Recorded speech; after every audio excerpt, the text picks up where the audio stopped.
எந்த ஒரு போராட்டத்தில் இப்படி ஒரு ஒரு வருஷத்தை நான் பார்த்ததே கிடையாது. யாருமே பார்த்துருக்க மாட்டாங்க. மானங்கட்ட திமுக அரசை ஒழிக, கலைஞர் ஒழிக, கலைஞர் ஒழிகன்ற மாரிலாம் மாற்றி பேசக்கூடிய உங்காளுங்க 200ரூவாலேருந்து 500ரூவா மாற்றிட்டேன்ற மாரி கேள்விப்பட்டேன்.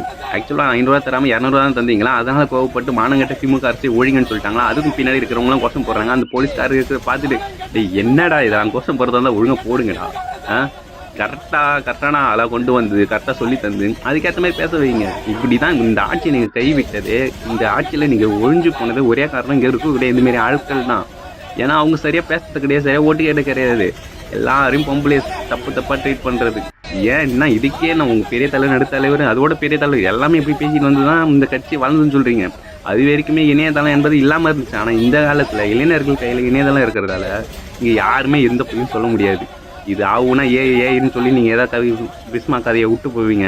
அதெல்லாம் இங்கே வேலைக்கே ஆகாது. நீ கரெக்டான ஆளாக கரெக்டான வச்சு நீ வரக்கூடிய யங்ஸ்டரை வச்சு உங்கள் கட்சியை நடத்துங்க. இதுக்கு மேலேயும் தேவையில்லை. இந்த வயசான கட்டணம் வேணாம்.